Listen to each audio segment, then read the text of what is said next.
There are only 3 things you can count on in this world: death, taxes, and sequels. And sure, most sequels aren't really necessary, but they aren't always a bad thing. After a great movie, a sequel is like a second date with our favorite characters. Second date. No tongue. Unfortunately, we don't always get to enjoy that sequel, even when the preceding movie explicitly promised another installment. Here are movies that teased sequels that never happened. The Amazing Spider-Man 2. 2014's The Amazing Spider-Man 2 made a lot of promises. It teased both a sequel and a Sinister Six spin-off. Even worse, it ended right in the middle of a backflip. But there were plans for more. From scenes in the actual film to complex end-credit Easter eggs, Sony was manning all the guns to bring its extended Spidey universe to life. And they probably would have if Marvel Studios hadn't made Sony an offer they couldn't refuse, spelling the end for Andrew Garfield and his friends.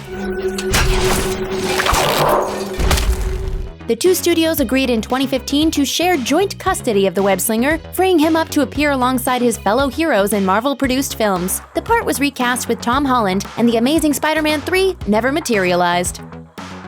Godzilla.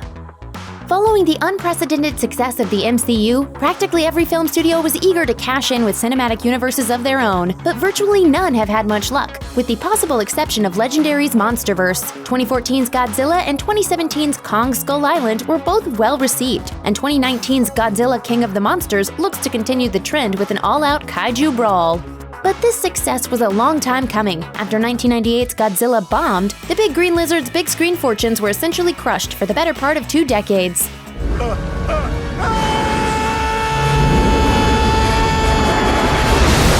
Apparently convinced that this ill-conceived version of the iconic beast was something audiences were going to want to see more of, the filmmakers included a final teaser scene. At the film's climax, Godzilla lays eggs, and our heroes must destroy all the hatchlings. But the teaser reveals that they missed one.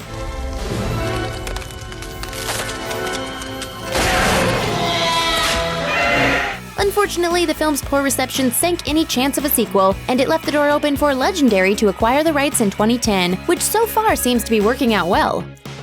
Kung Pao Enter the Fist. 2002's Kung Pao Enter the Fist is one of the weirdest films ever made. Comedian Steve Oedekerk began with a print of the 1976 kung fu flick Tiger and Crane Fist, digitally inserted himself into the lead role, added new footage to expand the plot, and gave the world its first kung fu fight with a CGI cow.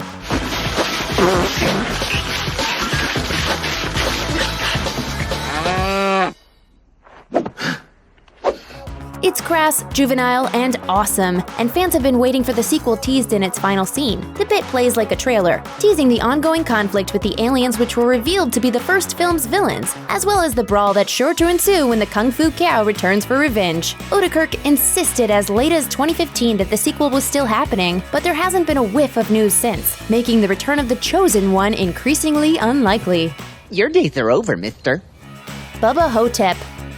Writer-director Don Coscarelli is best known for the 5 films in his long-running Phantasm series, but in 2002, he gave us one of the single weirdest cult classics ever put to film, Bubba Ho-Tep. It's the story of an elderly Elvis Presley who's forced to take action when his nursing home is terrorized by an ancient mummy. The film's ending seemed to set up the possibility of future adventures, even teasing the title Bubba Nosferatu, Curse of the She-Vampires for the next installment. But as Bubba fans know, there's no way it'll ever happen. It's an unfortunate case of the film star shooting the sequel down. Bruce Campbell made it clear in an Entertainment Weekly interview, saying, "I killed it. I killed it for me. I feel that the first one was a nice little gem, and you don't have to make a sequel for everything. So that one I'm just going to let go." Of course, Coscarelli could always make the film with another star, but as far as fans are concerned, without Campbell, there is no Bubba. Hellboy 2: The Golden Army. The 2004 film Hellboy, an adaptation of the cult Dark Horse Comics character of the same name, could have gone several ways. The half-human, half-demon superhero might have translated very poorly to film, if not for the extreme commitment of director Guillermo del Toro and star Ron Perlman. Didn't I kill you already? The film was a moderate hit and spawned the 2008 sequel Hellboy 2: The Golden Army. The film teased further adventures with the revelation that Liz was pregnant with twins, and Del Toro spent the better part of the next decade struggling to bring Hellboy 3 to life. But the dream eventually popped. The director confirmed via Twitter in 2017 that he was sorry to report that the sequel was definitely not going to happen. After an outpouring of disappointment, Del Toro clarified that the door was open for other filmmakers to move forward with the property, and it looks like Universal is finally going the reboot route. In 2018, imprint Lionsgate announced that a darker, more horror-flavored Hellboy would be released in 2019, with Stranger Things' David Harbour in the title role. Airplane 2, the sequel. There are few comedy classics more beloved than 1980's Airplane, the purest example of the goofy comic sensibilities of the writing team of David and Jerry Zucker and Jim Abrams. Can you fly this plane and land it? Surely you can't be serious. I am serious. And don't call me Shirley. It's an absolutely relentless wall of gags, and 1982's appropriately titled Airplane 2, the sequel, exceeded expectations, even though it just repeated a lot of the jokes. Elaine, screwdriver.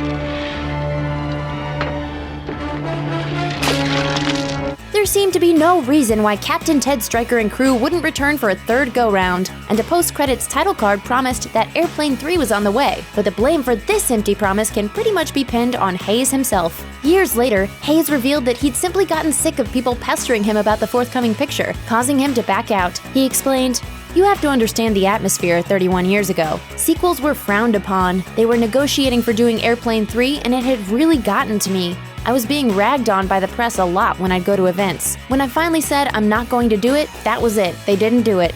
Let's get out of here. Close it up. Lights out.